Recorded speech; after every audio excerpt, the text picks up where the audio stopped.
are listening to Voice of the Fans Sportscast, brought to you by none other than the voices of the fans. Oh, Canada.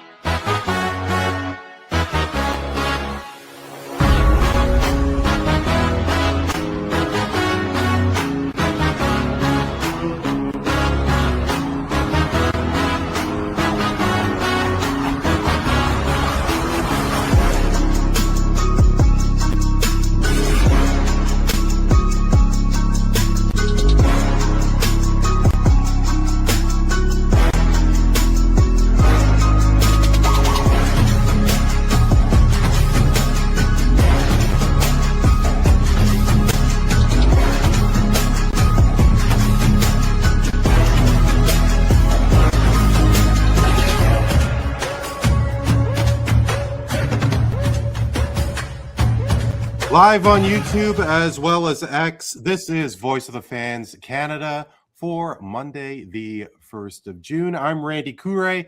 Thank you so much for joining us. If you are in fact doing so live, or if you are catching tonight's episode off of your favorite podcast catcher. On tonight's episode, a dear friend of the Toronto Maple Leafs is making his debut for the Stanley Cup Final. Well, I guess you could add to. Of course, I was first referring to Mitch Marner, but Frederik Andersen will be between the pipes for the Carolina Hurricanes. Lots to get into with regards to the NHL as well as the NBA Finals. For the first time since 1999, the New York Knicks will be back in the NBA Finals and once again facing the San Antonio Spurs. How dominant is Victor Wembanyama, and is it already his league to run? That and so much more. The Roundtable has assembled. Neel Katarey with an ode to what was once the home of the Buffalo Bills. I'm sure he's looking forward to the new Highmark Stadium coming up this coming season. And of course, everything going on currently in the world of sports. Neel, how are you? Good to be back, Randy.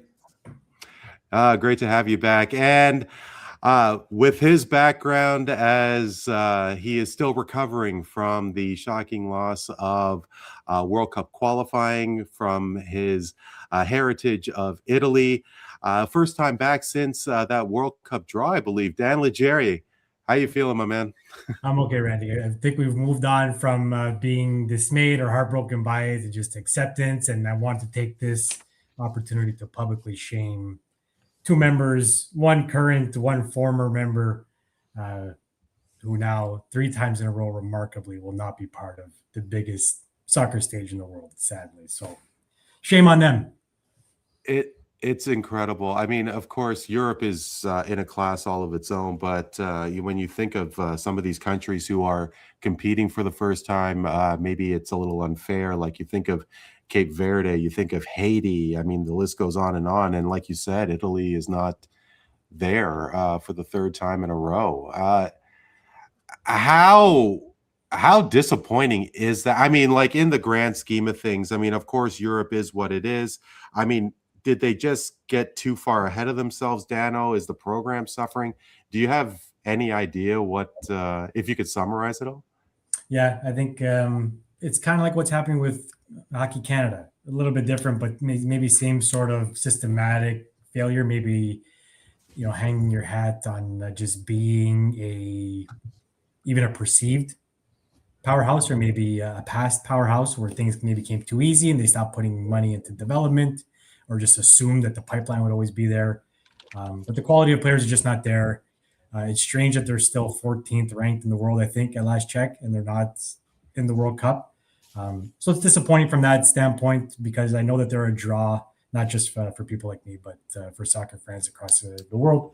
So then it is what it is, and you just hope that they should have already learned their lesson and changed their ways by now. But hopefully the 3rd time really kicks them in the ass and gets them moving in the right direction.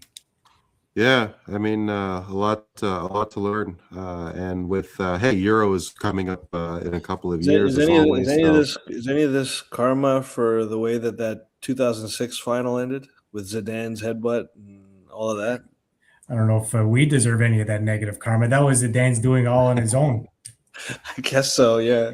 But Materazzi, was it Materazzi or Gattuso who Materazzi. pinched his nipple? It was Materazzi, right? I don't know if he pinches it. I've heard a million different things, and it was interview said something about his sister or who. Yeah, or mom or something like that. Yeah. Well. Oh, really? Okay, was that the case? But well, I guess we might as well get into the World Cup and your plans for it, guys. I went to the friendly, Canada Tunisia, and there was a 90-minute rain delay, and there was a number of Tunisian fans, but the majority, I would say, was Canadian. There was no goals, but it was still a great experience to be a part of. And now we're less than 2 weeks away. For yourselves, I mean, for a brief moment of this World Cup, eyes are going to be on Toronto, and a number of tens of thousands, hundreds of thousands, maybe millions of visitors will be in our city for these games. Are you guys going to go to the city at all, soak up the atmosphere? I mean, I don't think the Olympics are going to be coming to Toronto, so this is probably the biggest international event that Toronto will see. Anybody? For me, I don't have any plans to. I don't have any plans to go to any of the games, but that may change last minute. The way that the whole ticket scandal, I guess you could call it at this point, with FIFA is going. I mean, I am hearing a lot about people who are kind of dismayed and kind of at everything that's going on with these ticket prices. I'm hoping that maybe we'll see some game day drops in some of these prices, perhaps. And I'm not sure how these new Ticketmaster rules will affect all of the resale exactly either, because it's to the point you can't sell higher than face value. Now, that being said, is that part of the reason they're jacking up the prices? I really don't know, but it's going to be pretty crazy. It doesn't look like Toronto has the greatest slate of games. I think they get one quarterfinal, if I'm not mistaken, here, or one knockout stage game, and then three. I think the one knockout game is going to be in Vancouver. Vancouver has 7. Toronto has 6. Is that right? Okay. Oh, sorry. No. Well, Vancouver has one more game than Toronto, so I can't remember if it's a knockout. I do think this is the World Cup in Toronto. It makes sense just for the fact that we have such a multicultural city. There's going to be different factions of fans and visitors and all that. It should be a cool experience. Hopefully just, everything is kept well, and the city doesn't, get pissed on too much.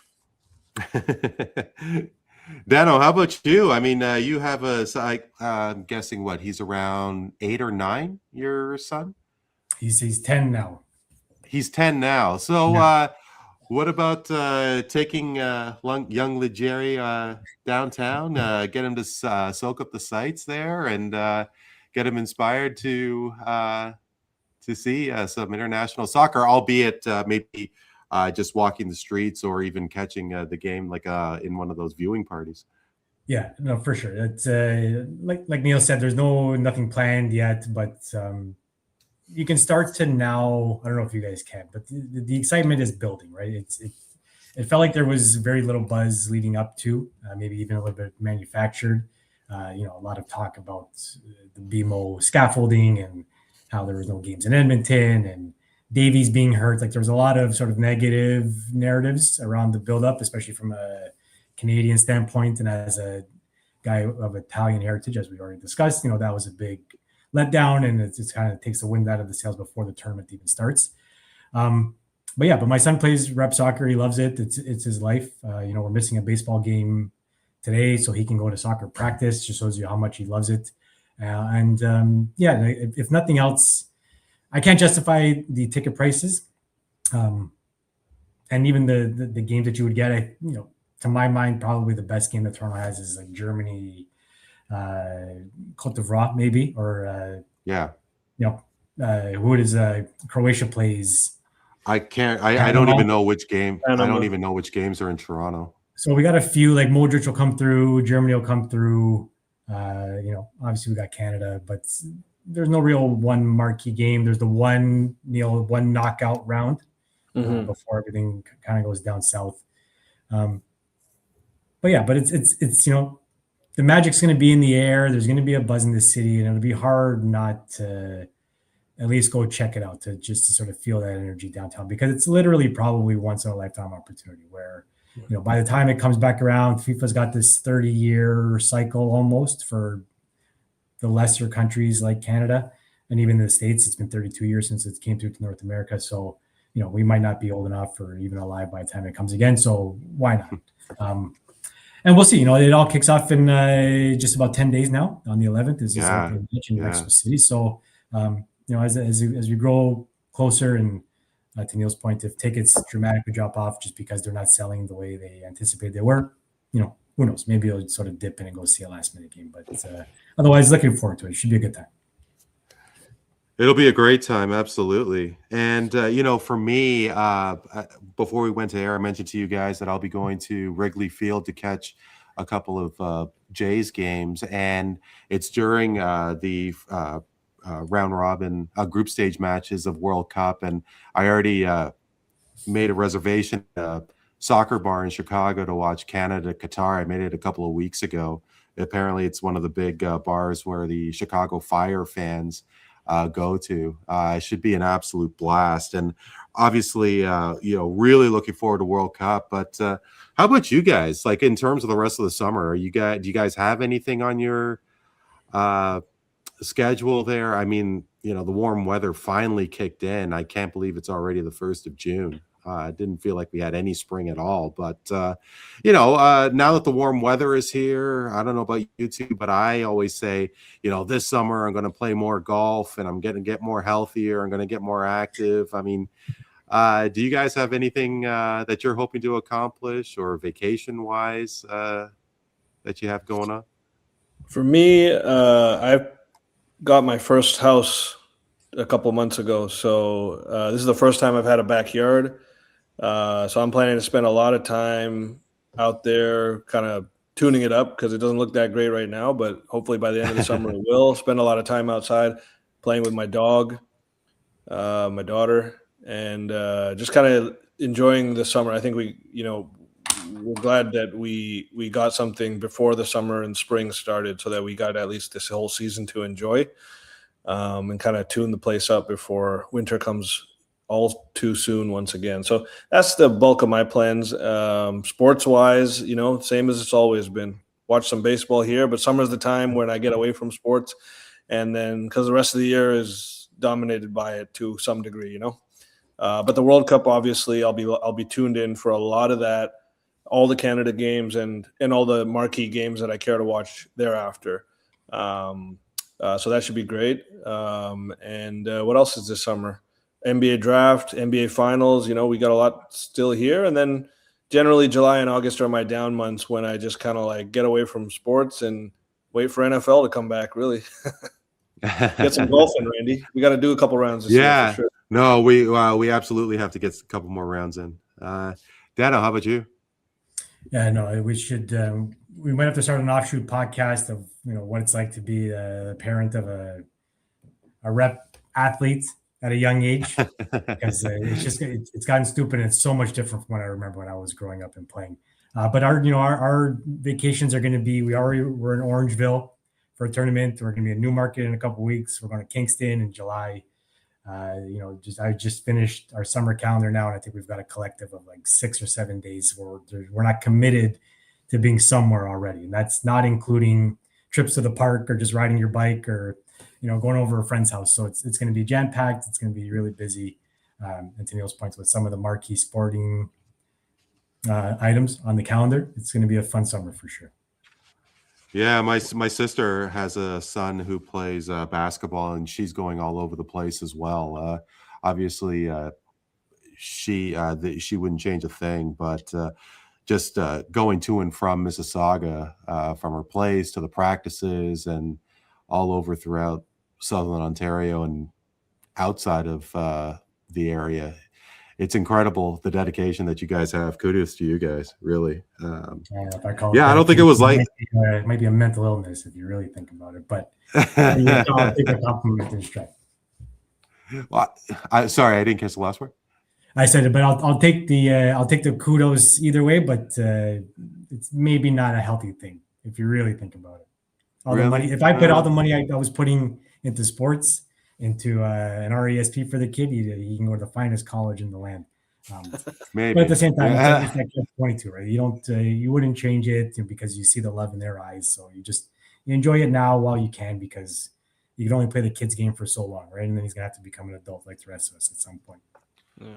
Absolutely. And I think the three of us and a lot of people will agree that it's a lot better for children to be outside in competition rather than competing on a video game console. So that's absolutely true. Especially our generation coming up. I spent all my summers outside. Winter was the time to be inside watching TV and playing video games, but summer we were outside all the time.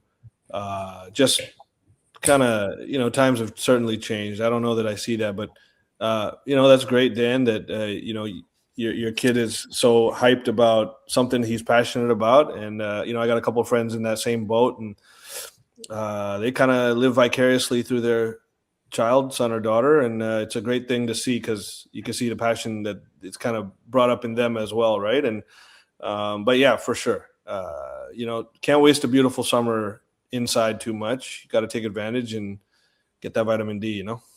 Yeah, overall, it's a great thing. If I can restrain myself from yelling at 11-year-old umpires and referees, that would maybe make me enjoy it a little bit more. But all in all, I would fail miserably. They'd have a picture of me up there within a week. Don't let this guy in. Terrific stuff.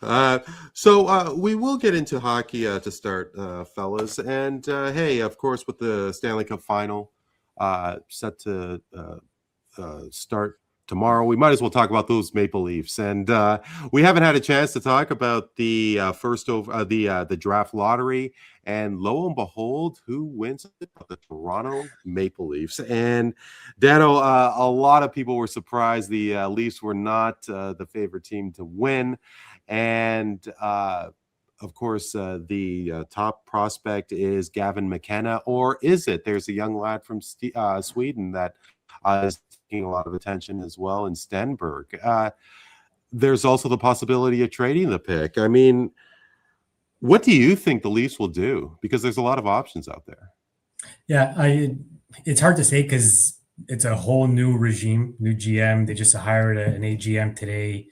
I think some of their scouting staff has been changed over.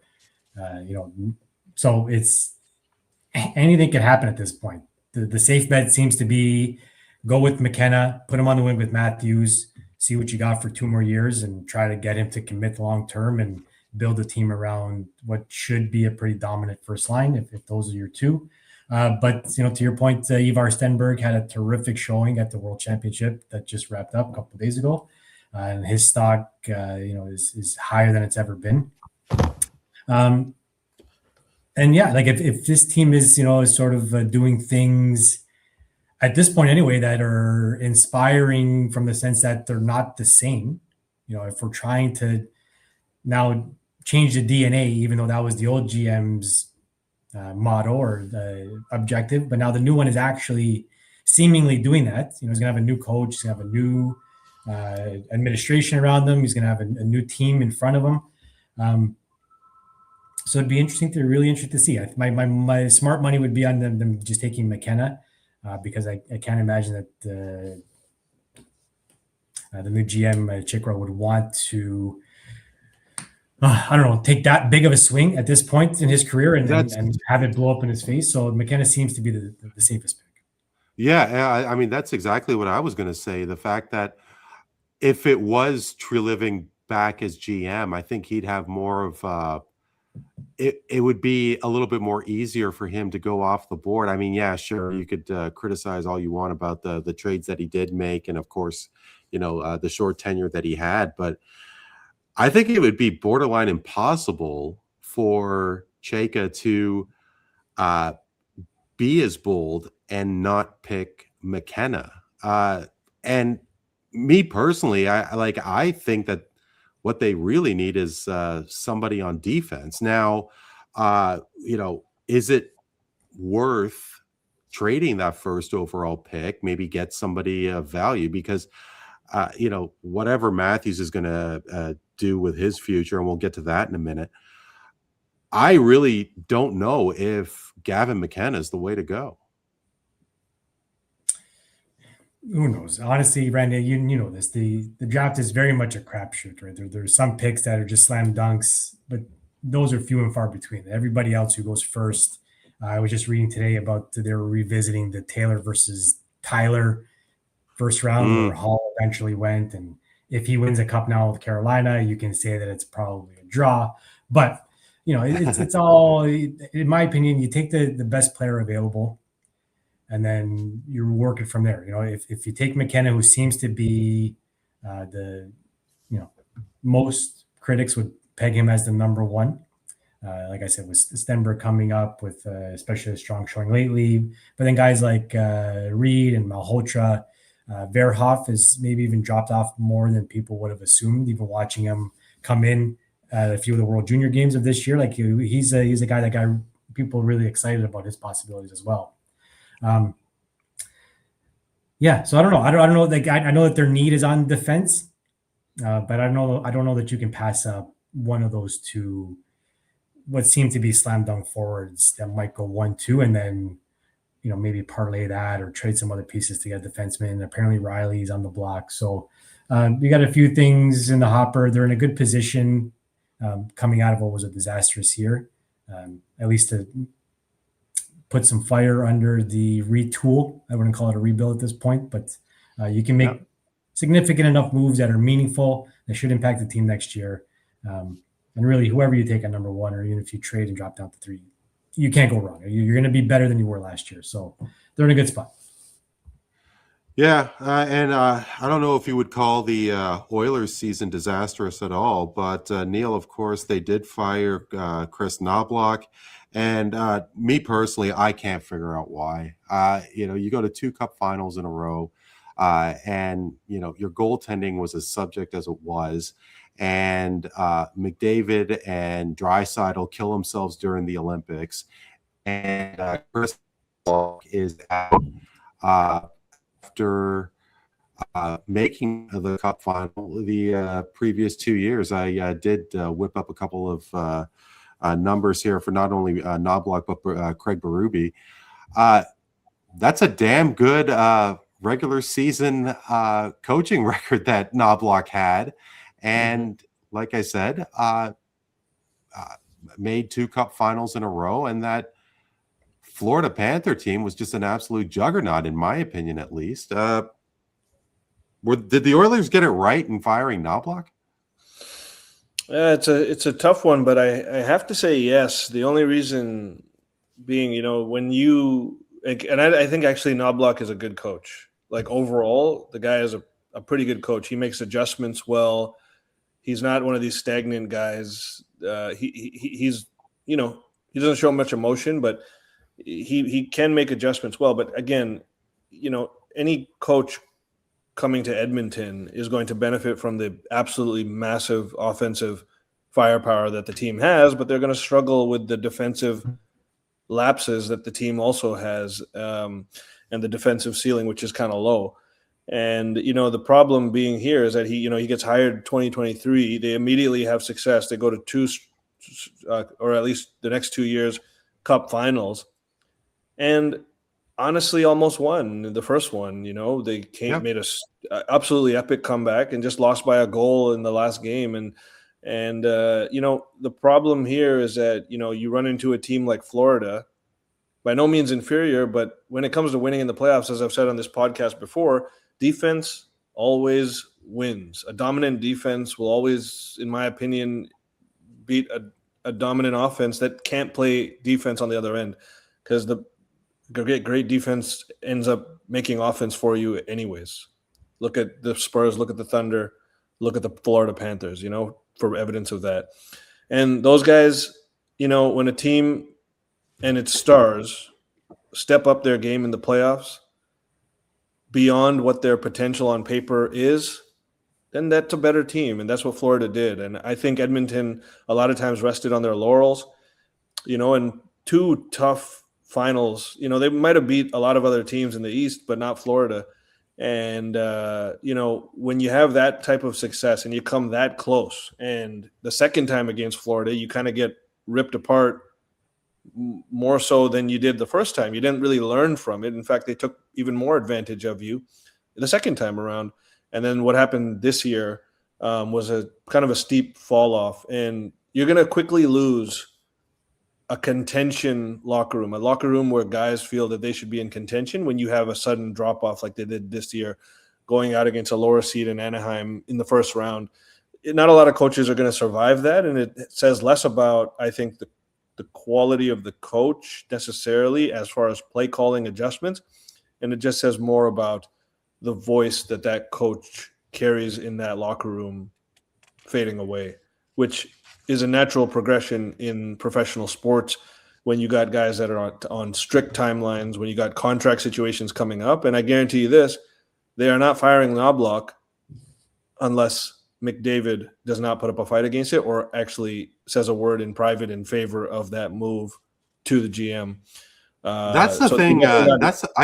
I got to say, Neel, that's the thing that really surprises me the most because, McDavid and Knoblauch was McDavid's coach in Erie in the OHL. And we all have to assume that McDavid was so instrumental in getting Knoblauch that opportunity in the first place. And it blows my mind to think that McDavid was the one who was instrumental in telling Knoblauch to take a hike. I think when it comes down to McDavid, he would be the most sought after free agent maybe ever. And, so that's not lost upon him. And I guess when you have this type of success and you're thinking about, is the grass greener on the other side? Can Edmonton give me all? Has this kind of dog puttered out, so to speak? You start to throw your weight around maybe a little bit more. Your comments, your opinions are a little bit louder than they were. And because this is desperation now, like in order to stay in Edmonton, in order to even feel like he has a future in Edmonton, they can't be going backwards. And when that happens, like it did this year, you've been so close to success. I mean, I think any superstar without a championship worth his salt is going to fall into that trap more often than not. It's rare when a guy doesn't do that. I would have to say it's a rare thing in hockey, but this guy is a very extremely rare specimen, McDavid. So you got to say that he's got his eye on a couple of guys, and they are certainly going to seek his input if they have any hope of keeping him around. And it's going to be such a challenge to do so because Edmonton, of course, has the history, but our players looking to play in Edmonton, let alone the rest of Canada, and perhaps we'll touch on that in a moment. But guys, I have to say, with Marner, of course, making his way to the clinching a spot to the Cup Final.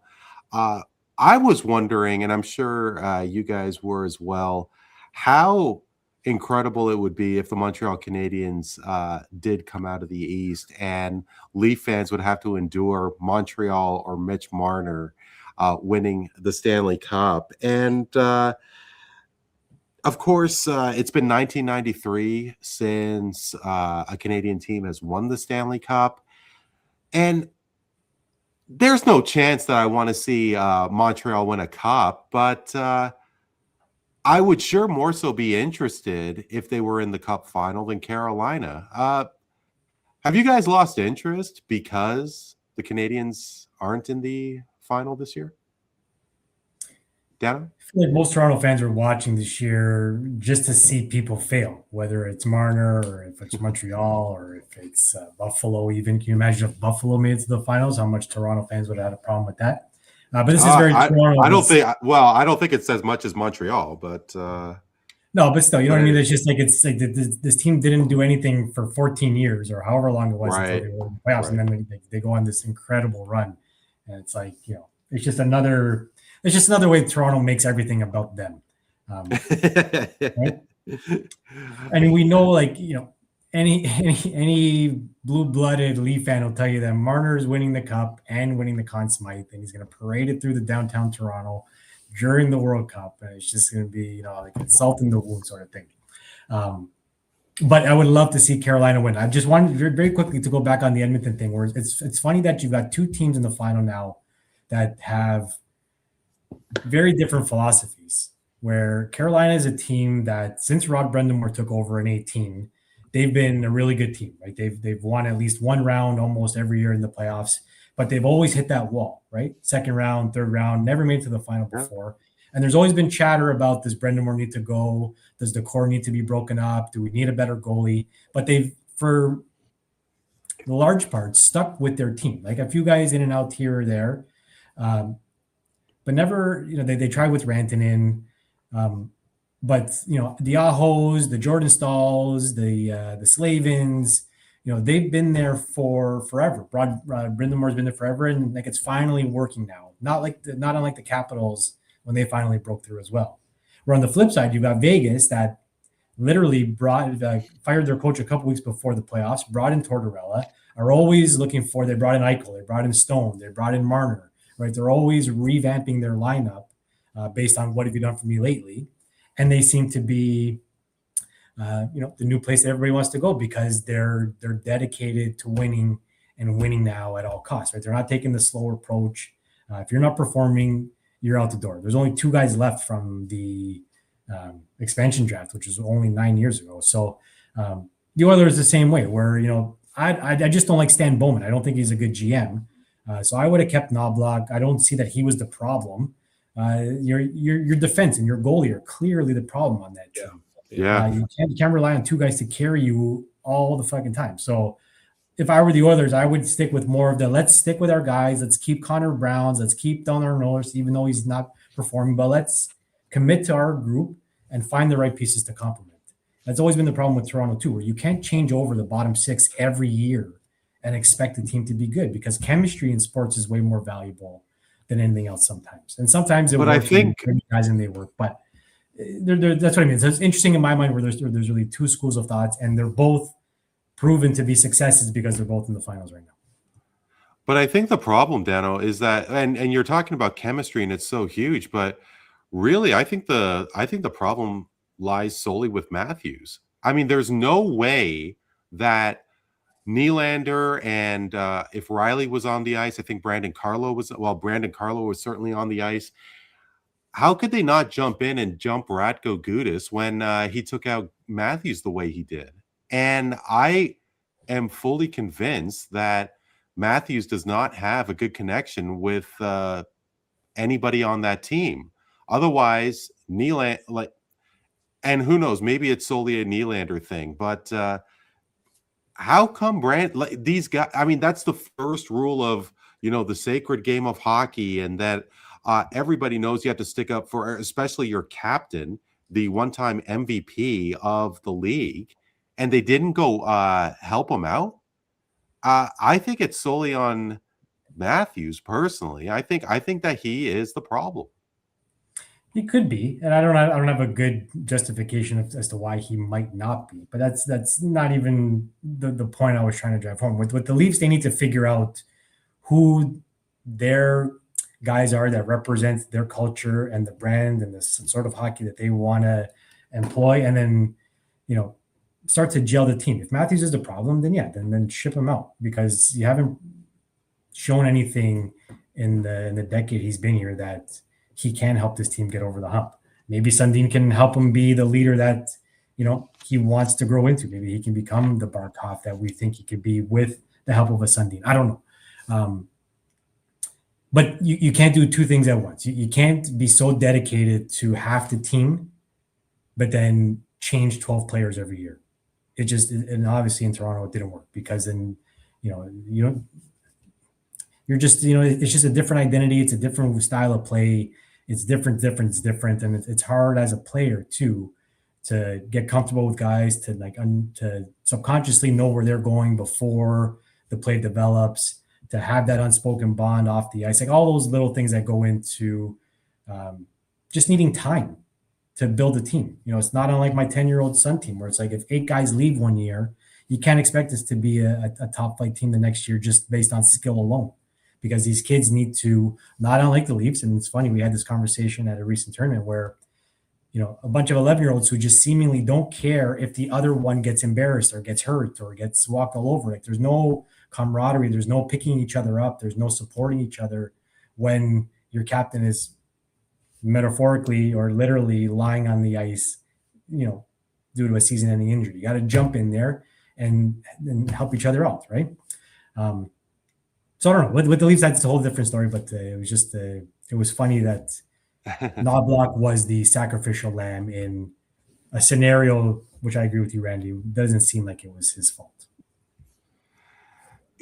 Yeah, I guess really in the end, I mean, and you're so bang on about the Golden Knights, and they change. I mean, this is their 4th coach in 9 years, and their 3rd appearance in the Cup Final.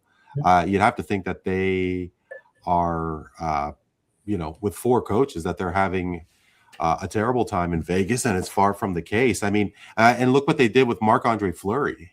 He seemed to be the signature piece for the expansion year when they went to the Cup Final, and they told him to walk. And a lot of people thought it was very like a very surprise move, and maybe that is the problem. I mean, yeah, to your point about the bottom 6 players, yeah, they're changing out those guys quite rapidly, but why didn't they get rid of Marner? I mean, I think there's a number of things that you could think of. I mean, the one thing that always sticks out to me was Patrick Marleau.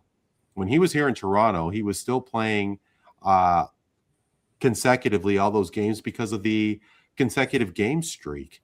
Why does that matter in the NHL? I mean, nobody could tell me who the I think it was Phil Kessel, but the consecutive game streak doesn't mean a hill of beans in the NHL. And we're getting off topic here, of course, but it is.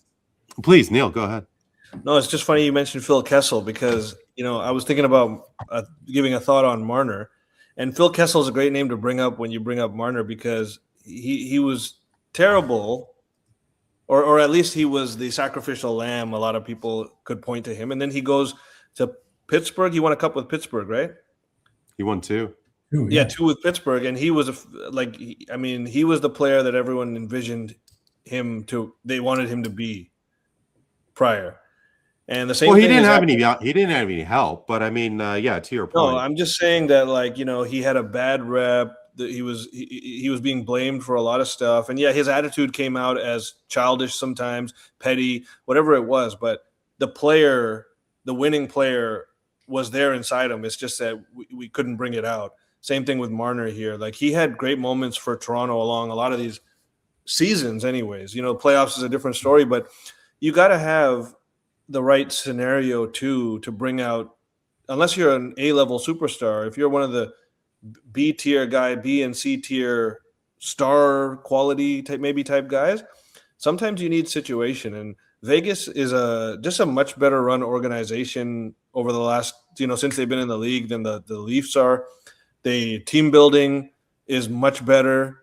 Look at the guys around Marner now. Like, you got Jack Eichel and Mark Stone. These are 2 leaders. These are 2 of the best players on the team. Also 2 of the toughest guys on the team. Like, you don't get that in Toronto. And Marner can now be in a more natural role where he doesn't have to be dependent on for everything. I mean, Eichel runs the show there really more than anyone. And Stone is kind of like he's just a tough guy, man. And he plays a great role, always hanging out in that right side or left wing area of the net, always ready to kind of, give feeds off of there. And they just have a good game plan. And I mean, they did fire Cassidy to Dan, like Dan mentioned.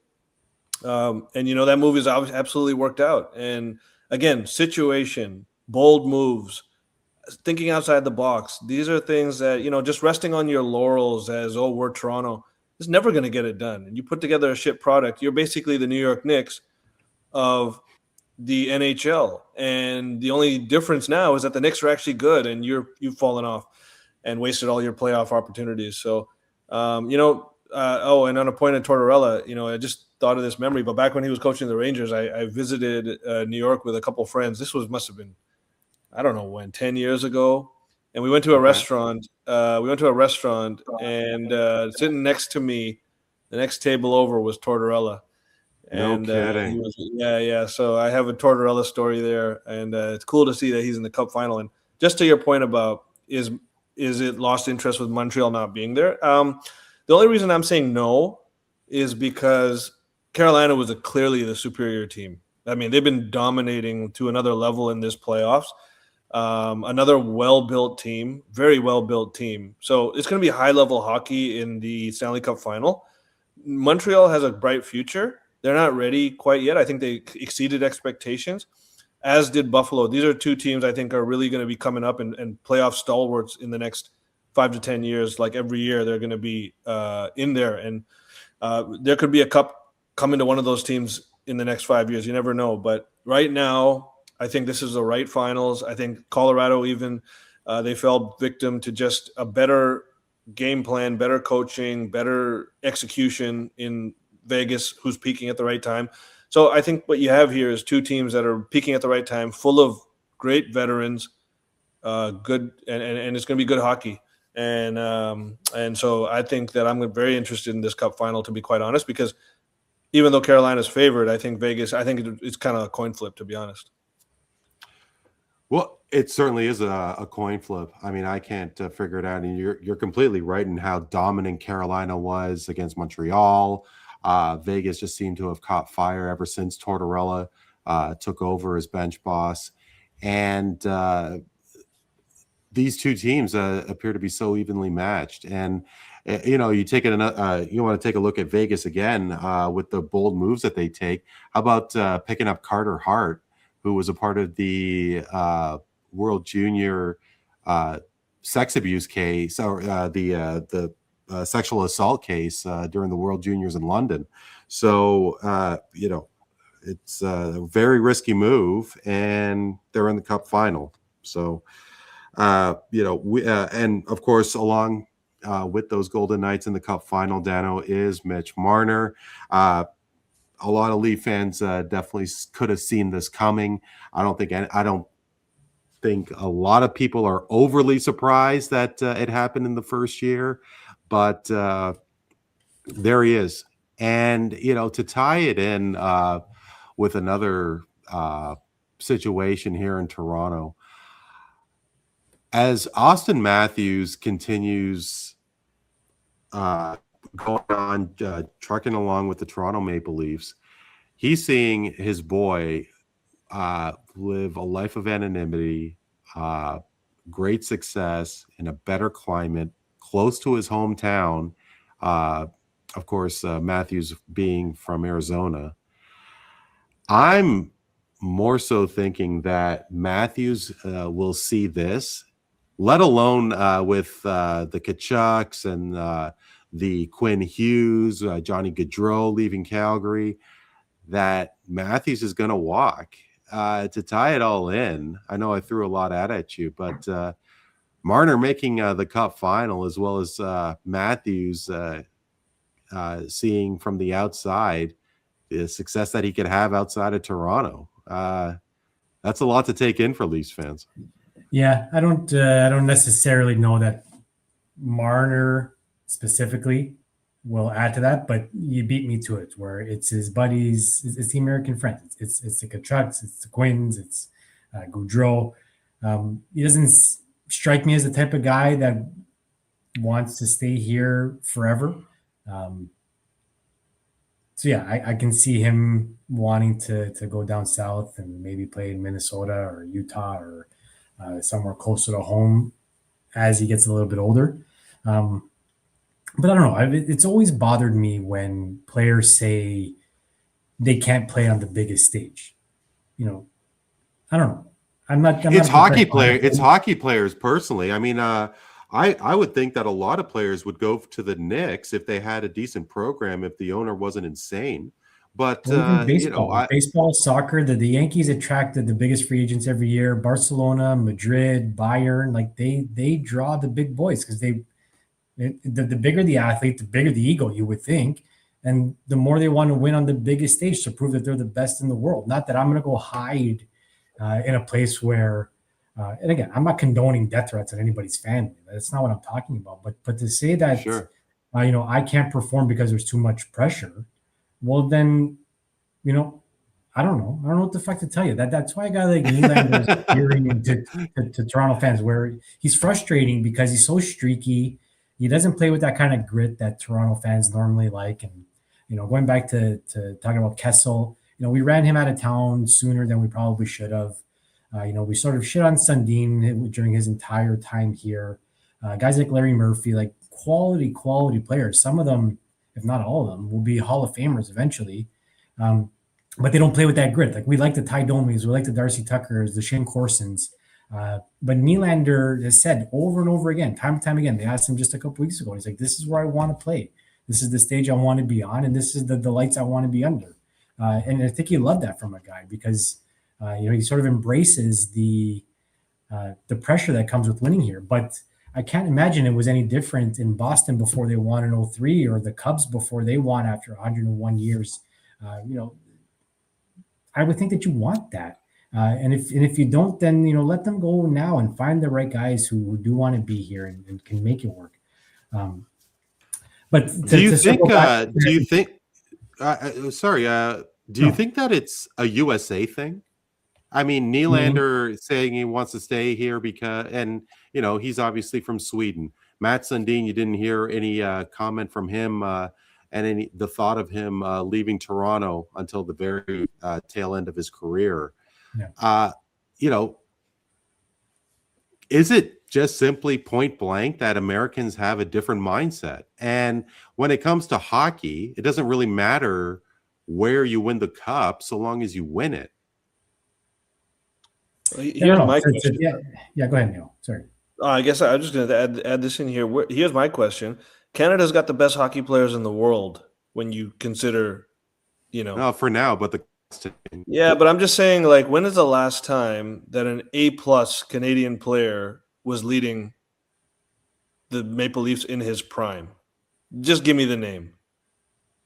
A Canadian leading A-plus Canadian player, and the answer is why not?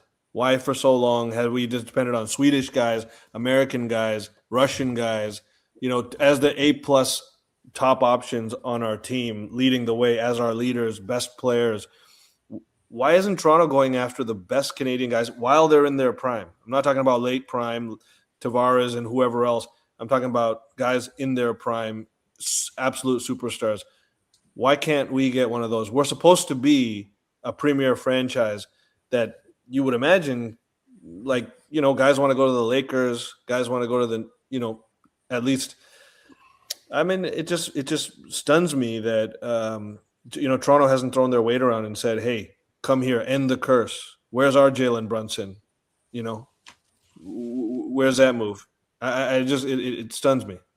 Gavin McKenna. Gavin McKenna, sure. Gavin McKenna. Neel does. I mean, Neel does have a point. I mean, off the top of my head, I could think of the fact that Toronto didn't have the opportunity really to draft these players. I mean, say what you want about Scott Niedermayer, but Toronto traded that pick, and it was a terrible trade.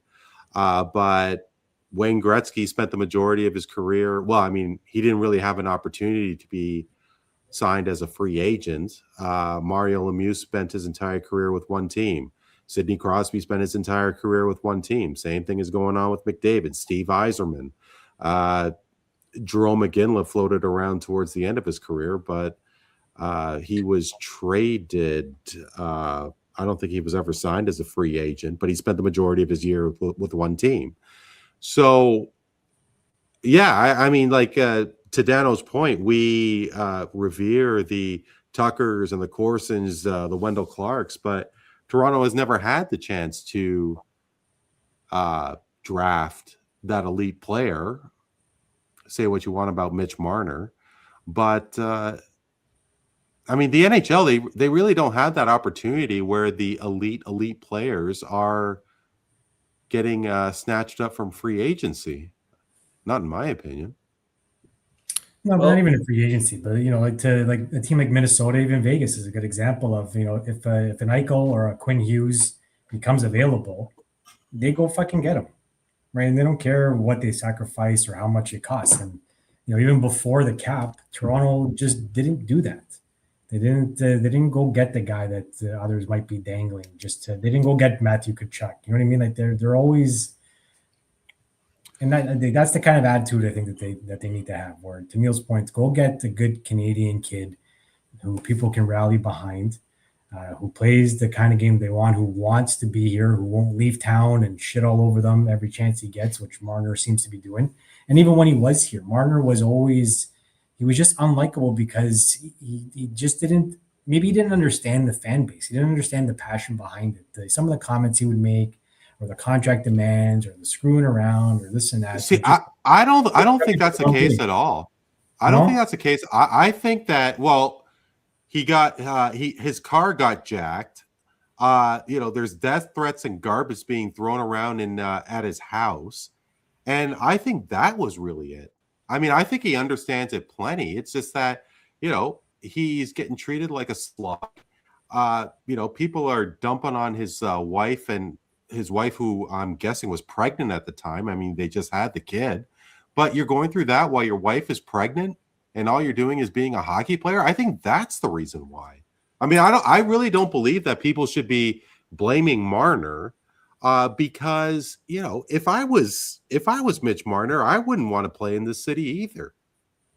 Well, then why, when you were a younger player, did you use your dad to jerk around the club to get the kind of money that you thought you deserved for future rights, or make the kind of comments about teammates, or just all these sort of underhanded things that were serving to Mitch Marner, but not to the community, at least in the public eye? I'm sure he did some good stuff. I'm not saying he's a bad guy through and through. Sure, but I'm saying the way he carried himself in post-game interviews, and the way that he would, I don't know if he knew that he was better than everybody, but knowing that Leaf fans love a guy like Wendell Clark, we'll build a golden statue of him and put it in the middle of Dundas Square before we, build one of Sundin, who was arguably the best player to ever play for the Leafs.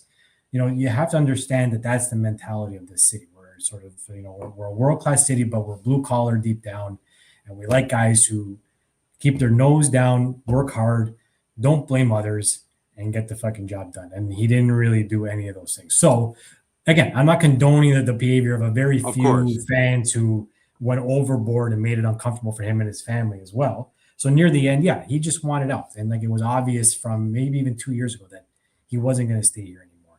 But then even then, Randy, if you know that you don't want to be here, why wait until the end and then leave the way he did, right? Why not say like Tkachuk? I hate Matthew Tkachuk, but give him full credit to say, I am not signing here.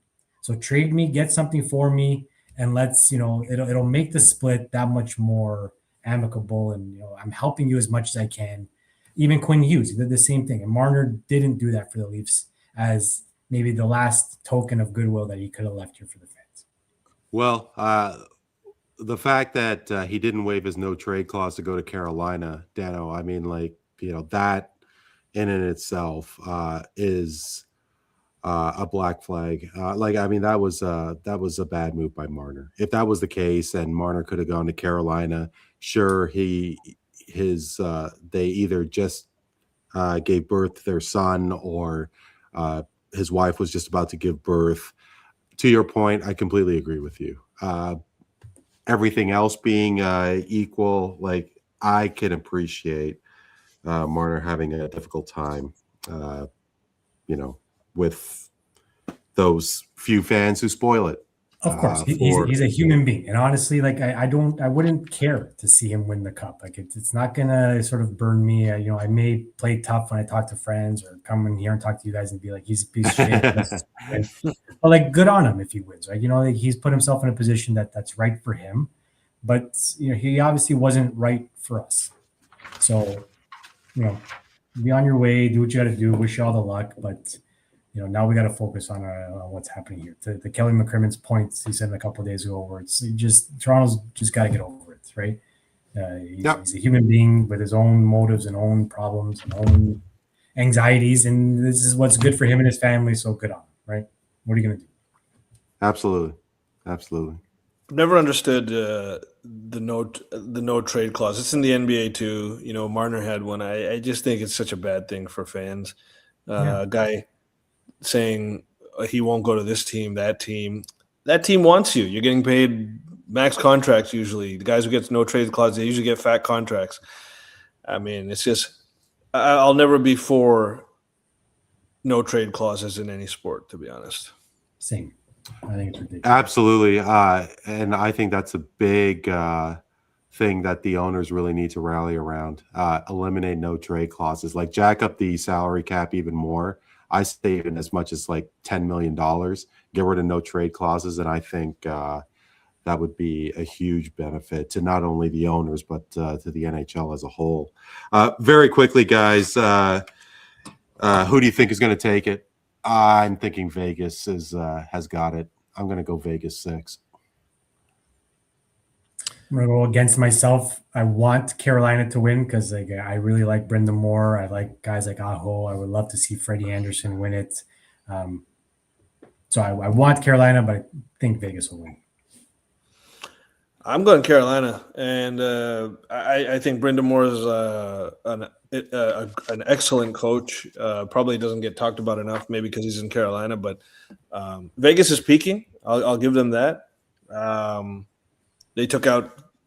I mean, they swept Colorado. That's, I'm not surprised that anyone picks them. But I mean, Carolina went untouched as well throughout the entire playoffs. They only lost one game, I think, to game 1 to Montreal. That's it. I mean, that's unheard of in the NHL, isn't it? Like to go 12-1 in the leading up to the Stanley Cup Final. Like, I mean, I just think that they have home court or home ice advantage, and that might be the difference in a series so tight. So I'll just go Carolina. Yeah, and you mentioned Florida before, Neel. Where if you watch this Carolina team, they're playing they're just solid right now. They're playing really disciplined, tight hockey. They're good on defense. They're limiting shots, and they're capitalizing on opportunities. So they've got everything that equates to a championship team as well. And I would love to see them win. Yeah, like what they did to Montreal, limiting them to 3 shots in the third period, was it? Something like that. I mean, they just put their foot down on them and said, "You're not getting up."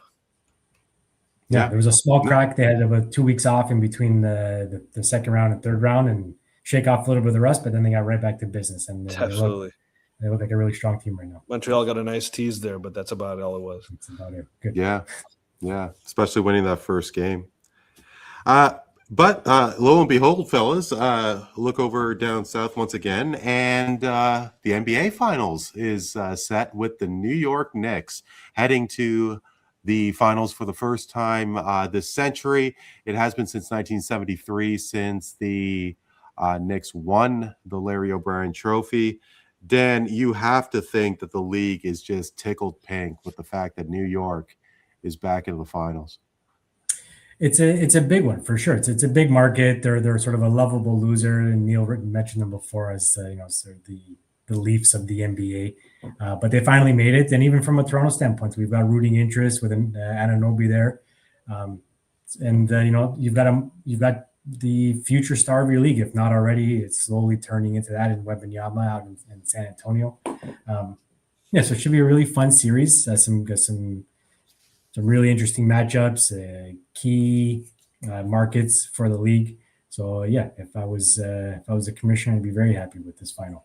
Mm-hmm. Do you think that the league would rather have seen San Antonio than Oklahoma City? I mean, OKC, they have just such a stacked team.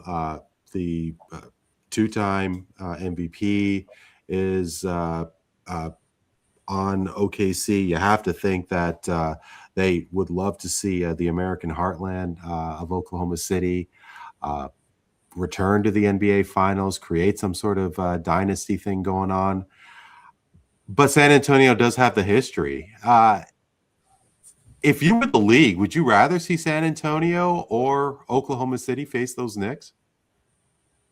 I think if you're the league, you'd rather see San Antonio because Wemby, you know, superstars and especially all-time superstars, they sell a lot for the NBA. The NBA is a very star-focused league, unlike more than any other sport anyways. And Wemby, they have really high hopes that he could even one day enter the GOAT conversation. It's a distinct possibility at this point for what he's already done 3 years into his career. I mean, it's incredible. If he wins a championship, it's unheard of. Like, he's well on his way, at least from a very premature perspective, to entering that conversation. If he wins Defensive Player of the Year, Finals MVP, all in the same year, in his third year, I mean, that would just be incredible. Again, I've said it, health will matter. Health will be the defining thing for this guy throughout his career. If he stays healthy, it's almost a lock that he's going to end up as a Mount Rushmore type player at the very least. Because he's got that killer instinct. He's got the so-called Mamba mentality, I think you could call it. He's sure of himself. He's disciplined. He's got the right mentality, and he's got an incredible game inside and outside on both ends of the floor. I mean, he's becoming a leader as well. So, yeah, you know what? I don't think it's a coincidence that, I am a big conspiracy theorist about the NBA. I love basketball, but I'm a huge critic of the NBA as far as my conspiracy theories go. And I do not think it was blind luck only that netted them 3 top 4 picks in the last 4 years. And because now they got Wembanyama, they got Stephon Castle, and they got Dylan Harper, who I truly believe, will be the best big 3 in the league within a couple of years and for many years after that. And there's not going to be another team that touches the quality of those 3 players together. It's going to be very difficult, let's just say, because look at what they're doing already, right? It's a third-year player, a second-year player, and a first-year player, and they're dominating who we thought was going to be the dynasty. Now, granted, Oklahoma City was injured, but the thing when you ask the question about the league is Shea is a Canadian player. I mean, even though Wembanyama is French, Shea doesn't jump off the screen like Wemby. He's not outspoken like Wemby. And people hate on him, I think undeservedly so, for his foul baiting, free throw merchant type stuff, flopping. They have all this criticism about it, but I just think that's stupid hate that people that don't really understand what skill in the NBA today entails to be great. You got to have some little thing, aces up your sleeve as a player. And that just happens to be something he does extremely well. And I mean, he put on an incredible performance in Game 7. You cannot put anything about that loss on Shea. He played like an MVP. He played like a champion. And I'm proud as a Canadian of watching him in Game 7. It's just that he didn't really have the help that OKC is known to have. And they got some huge decisions ahead of them now. But to be fair, to answer your question, this is the dream finals for the NBA for Adam Silver, the Mecca against the Messiah, I guess you could call it. Well done. But, Neel, and with all things, the coincidence of it all, you mentioned the 3 players drafted. You mentioned how Chris Paul, well, I know that you and I have talked in episodes past where Chris Paul gets traded out of New Orleans. New Orleans gets Zion Williamson. Luka Doncic gets trades Dallas trades Luka Doncic, and then they get Cooper Flagg in the draft. But why are you going to do that to San Antonio? I mean, it's a small city. And yeah, sure, they had the history, but there's a lot of big markets out there, like New York, who went 30 years without making a final. I mean, what other big cities are out there that, I mean, maybe the LA Clippers, I mean, throw them a bone. You think about, Dallas made a finals with Luka and they won a championship, in 2011, but they really haven't had that much of a dynasty either. Why are they going to give San Antonio so much help? There's a very good reason for it, actually, Randy. If you want me to dive into my conspiracy Neel brain, please. The reason is, in my opinion, is because if the NBA did in fact play a role in, let's say, nudging the result of where Wemby would end up going, because it was between 4 teams and they really only had a 25% chance. So, ping pong ball here, do a little tap to another ping pong ball. There, you never know how this stuff happens and what little aces the Silver has up his sleeve when you talk about that. But look, the San Antonio Spurs have already proven that they are the premier franchise as far as management quality, front office, kind of the culture that they have. Greg Popovich being at the center of all of that. They've already heralded two of the greatest centers of all time, Robinson, Duncan, both number one picks as well. They know how to take care of that type of player, keep them healthy perhaps, not fuck up their future. At the very least, they are going to protect Wemby's future responsibly. And the Wemby is way too important, and I think the league knew this even before he came in. He's 7'5". The guy, this is not a friendly kind of scenario to the health of guys of that size, especially the way Wemby plays. He's got a little bit of guard in him as well, the way he plays sometimes. And, that has to be protected at multiple different levels, and even to levels that Wemby himself may not perceive. And so San Antonio was the best choice when you talk about, I don't even know who the other three choices were, but if you're talking about teams like Memphis, Utah, whoever else, Charlotte, whoever it may have been, there's nobody that's going to protect the future of a player better than San Antonio. So I give them that. They've earned that title. They've earned that reputation. So that would be me thinking that. But just you mentioned Chris Paul. And isn't it interesting that Chris Paul had an instrumental mentorship role for both Shai Gilgeous-Alexander and Victor Wembanyama? Yeah. And he was basically a mentor to both of them, Wemby in his rookie year and then Shai in his first year in OKC. And look at these two guys now, man. And so kudos to Chris Paul. Finish his career with the Raptors. Yeah. Whatever happened in LA that second go around, but yeah, to your point, San Antonio does seem to be like the premier franchise in taking care of those players. Whatever happened with Kawhi Leonard in San Antonio, obviously it ended with the Raptors benefiting. But with that, and quickly on the state of the league, there's been a huge thing about load management guys, and we are seeing it. A number of star players are just not playing the necessary amount of games, and they are taking a lot of games off where a lot of people are questioning that they should be, and are they really taking the game for granted? And Neel did bring up what is seems to be a very viable option in curbing the possibility of tanking, and that is with the draft lottery. So basically, and correct me if I'm wrong, Neel, non-playoff teams are going to get 3 balls in the upcoming draft lottery, but the bottom 3 are going to get 2. Play-in teams are going to get 2 balls, but the loser of the 7-8 game is going to get 1. Seems like a great way to curb tanking.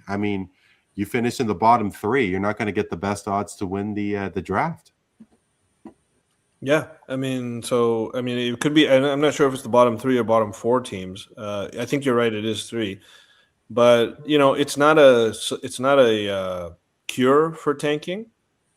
It's just a improvement on blatant tanking, like shameless tanking, like Sam Hinkie level, Utah Jazz level tanking, and kind of this stuff where Utah was in a position to win at least 10 more games than they actually did last season, and they blatantly sat their best players in the fourth quarter in close games or games where they had the lead. And who would want to watch a product like that? Like, who would feel proud to be a Utah Jazz team or a Philadelphia 76ers team when, and I truly believe there is such a thing called karma, and all those years, tanking like that, Philly didn't deserve to win that game 7 against us. And that's why Kawhi's one of those bounces was for Sam Hinkie. Let's just put it that way. One of those 4 bounces on Kawhi's shot. And it'll make the product better. How much better remains to be seen, but it certainly helps teams like Toronto because we're never in the bottom 3 or 4 teams in the league. And we're always in that muddled middle. If we're not in the playoff picture, we're always kind of that dead zone, as people call it. And so we'll always have an equal, a good chance at, getting a better pick going forward. But hopefully that won't be needed for at least several years to come, the way we're looking right now. Adam Silver got fed up finally and is finally doing something about it, long overdue. I still think they need to reduce the season by 10 to 14 games from where it is. 82 is way too much.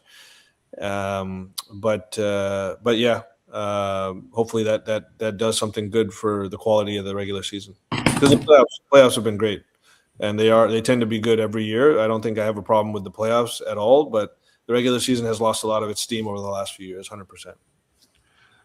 It certainly has lost its steam, but Dano, I got to say, and like Neel and I have gone back and forth in this a lot of times, but with regards to the number of games in the regular season. But where do you stand with the NBA? Because the both of us, Neel and I, of course, and I'm sure you do too, that the NBA product has really dropped off in the past little while. Star players are not playing as many games. I mean, do you think that they should reduce the regular season? I personally don't think so. But I think that they did get a good thing going with these the changes with the draft lottery. I mean, in an overall sense, what do you think about the NBA in the past little while? Yeah, I think maybe they're just in a bit of a transition, if you will. Like the old guard, the LeBrons, the Pauls, they're obviously on their way out. SGA is as great as he is. Neel mentioned it before. He's just, whatever he's lacking, maybe it's because he's Canadian, maybe because he plays on a Oklahoma that's not doesn't draw a ton of fans if they weren't reigning champions. But now you've got Wemby coming up, you've got Flight coming up, you've got even with guys like Barnes and stuff. Like there's a new generation of players are coming, and they seem to have a different mentality than the LeBron era star that really took over running the league for all intents and purposes. Like it was the inmates running the asylum, and they sort of dictated who went where and who played when, and what coaches were hired, what general managers were included, even potential owners of teams, sort of ran through the star players. I think they're going to kind of get away from that a little bit because they see the detriment of it, where at the end of the day, it is a business. You got to put on a good product. And you got to keep the fans engaged. We've had multiple debates on this podcast too, just about the personalities of these players, like talking about LeBron specifically, whether or not he's a good person or a good ambassador, or if he's doing too much to, he's like a player, coach, general manager, all rolled into one. I don't know if that's a good thing either. So the product is still exciting, right? There's still moments. It's still one of the more dynamic sports because it has the benefit of sort of a meticulous chess game, but also a street brawl at the same time without the stupidity of actually dropping gloves and fighting like hockey does. So I think the league will be okay. I think load management will slowly go away. But players still hold a ton of weight in that league. With the benches, the size that they are, they probably have the right to demand what they're demanding. If they become that much scale and they're drawing that many eyeballs and TV ratings are going up and jersey sales are selling because of them, then they can demand that, unlike a 40-man roster for football or a 24 or 26-man roster for hockey.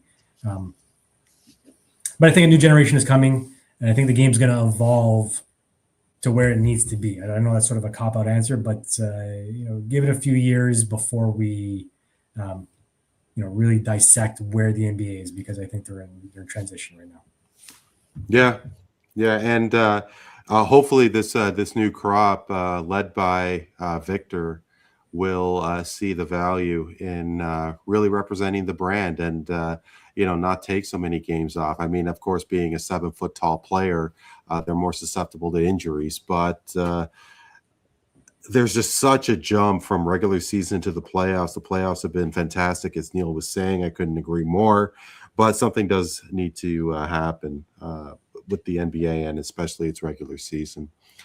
Very quickly before I ask a prediction, I do want to talk about the Knicks specifically, and they just seem to be such a team that everybody could rally towards. I mean, who does not appreciate and admire Jalen Brunson? Of course, the three of us have an affection for OG Anunoby, for what he has done for the Raptors. Could Spike Lee see the promised land and win that championship? I mean, Neel, I don't know if we would have seen this in the those Knicks teams in the 90s. I mean, with Oakley and, whatever you want to say about John Starks. But the New York Knicks just seems to be a team that a lot of fans are pulling for, especially and including Raptor fans, even though we're in the same division.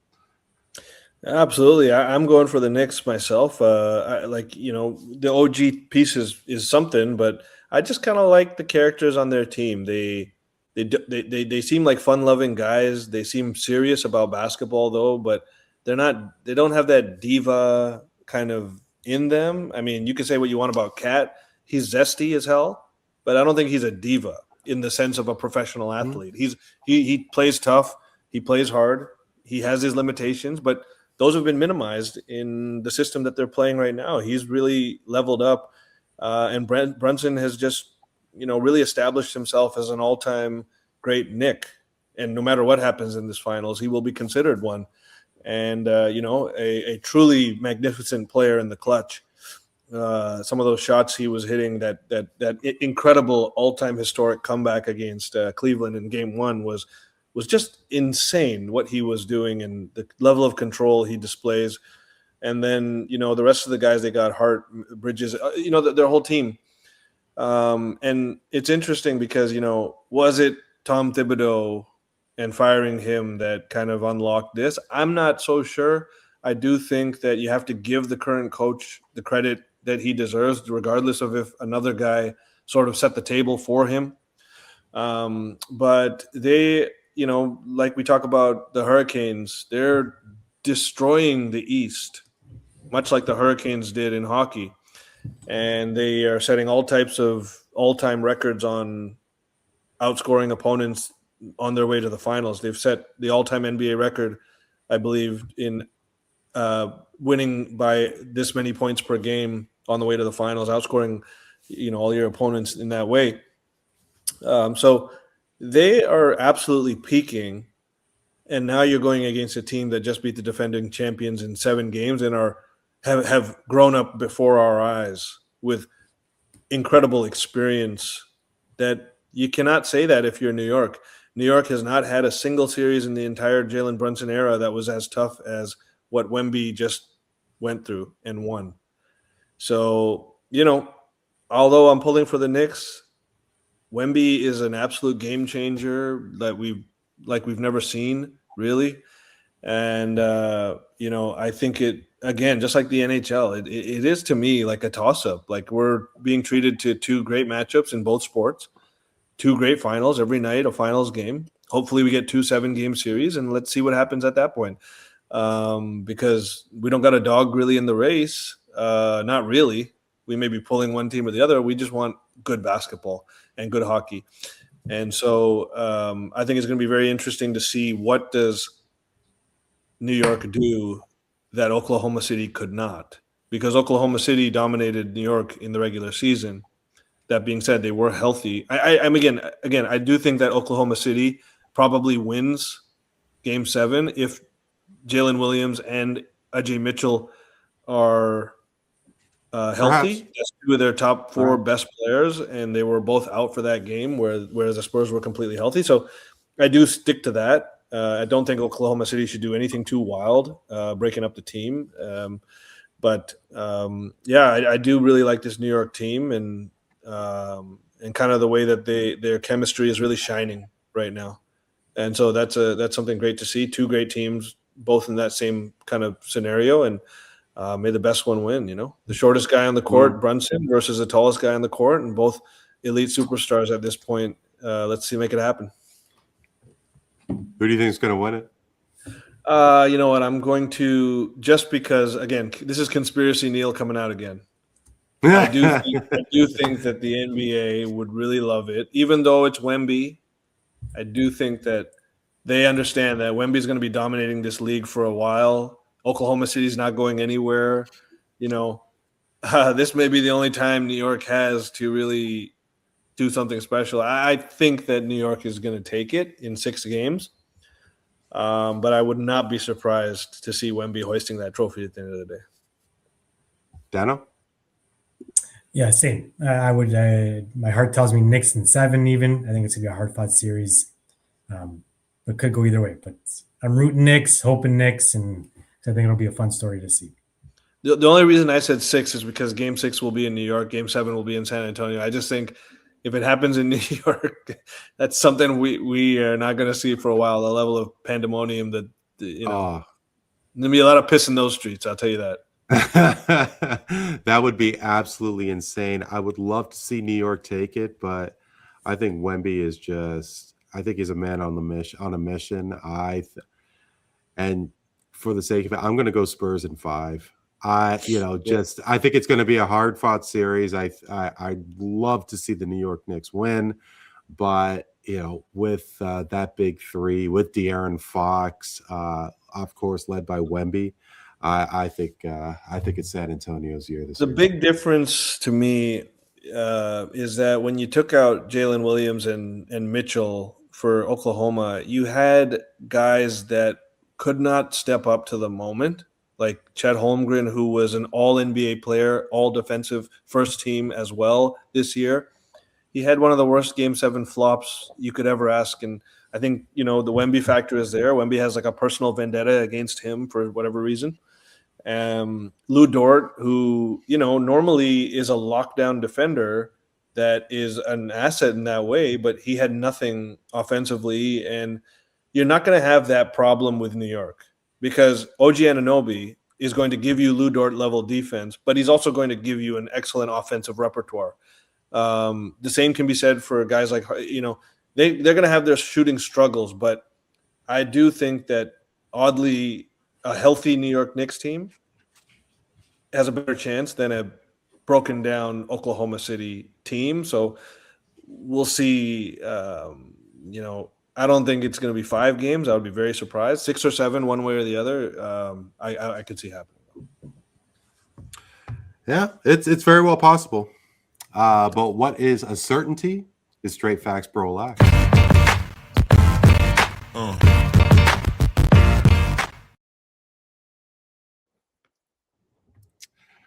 Final segment of the show. Dano, the Montreal Canadiens, I mean, they were close enough making the Eastern Conference Final, but they were no match for the Carolina Hurricanes. Of course, it has been 34 years since a Canadian team has won the Stanley Cup.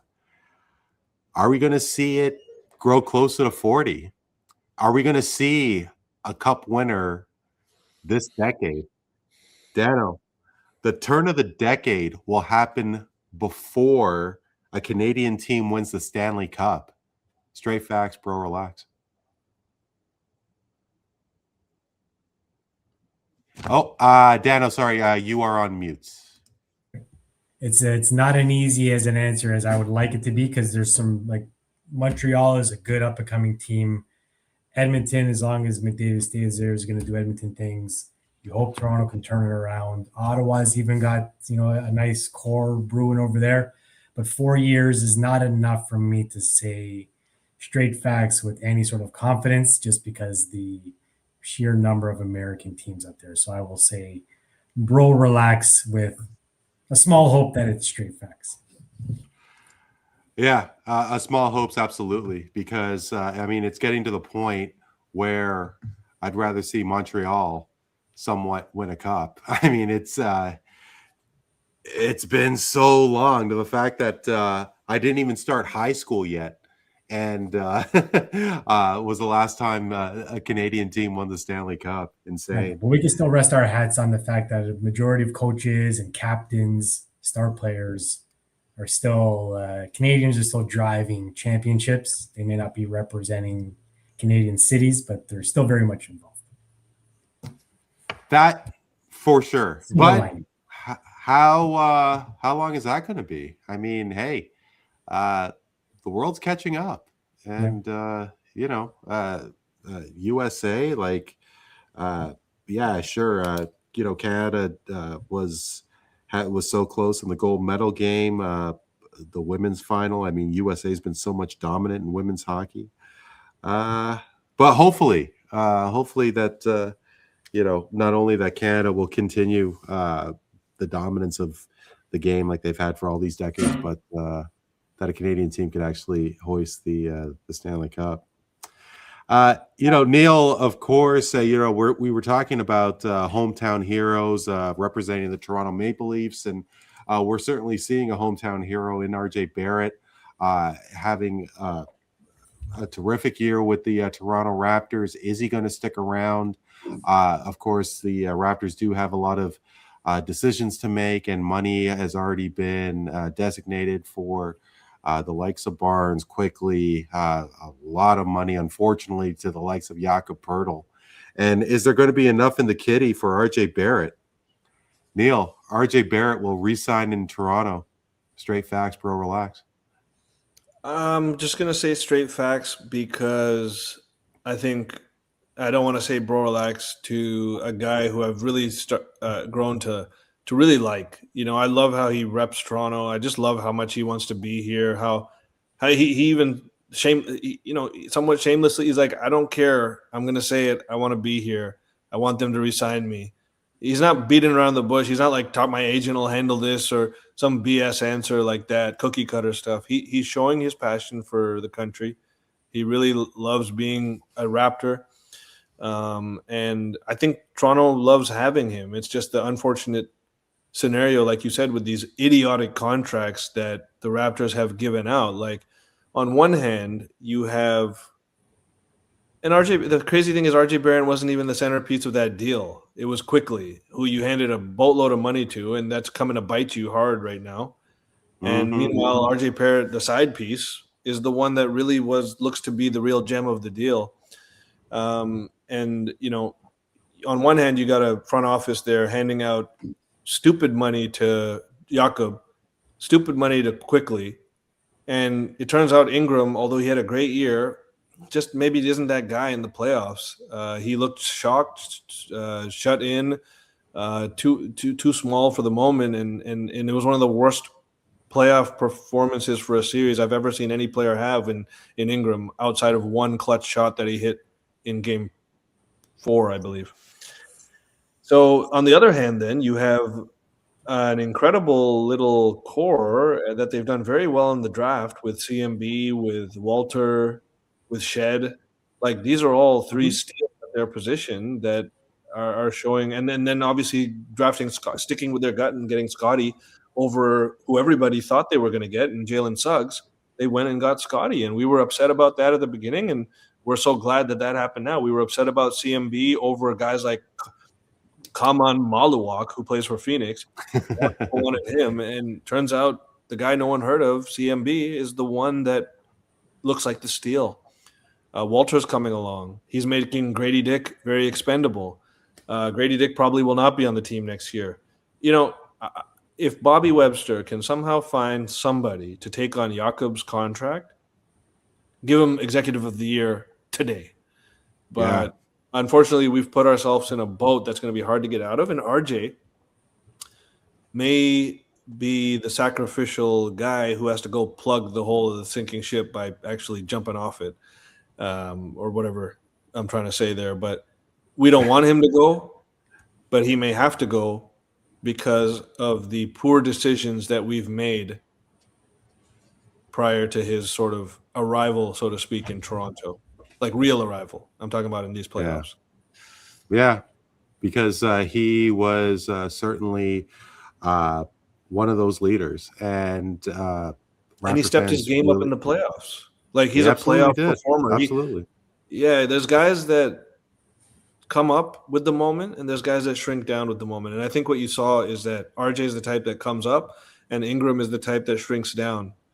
And it's easy to put up numbers against teams that are halfway in it on any given night or missing this player, that player, you know.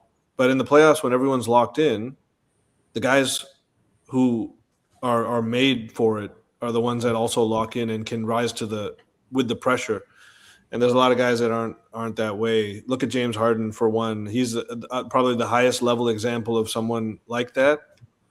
You know, so I think you keep guys when they've proven that they step their game up in the playoffs, because RJ Barrett did the same thing in his last season in New York. He stepped it up in the playoffs and played really well for them in the playoffs. They may have lost in the first round, I think, but he was their best player, I believe, in that series, or he was one of their best players. He definitely stepped up the way he did this series against Cleveland for us.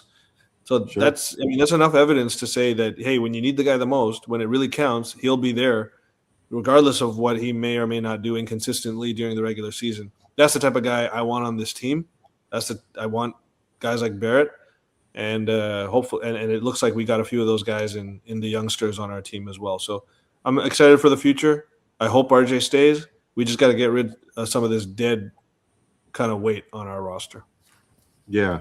And if Bobby, like you said, is able to move Pirtle and maybe do something about quickly, which I think would be maybe just as hard, that would be incredible work by the savvy move, in my opinion, at this stage is to understand what you have in a young core, and to get one of these bad teams, give them a couple of first-round picks to take Quickly's contract and maybe get a decent young role player back as well.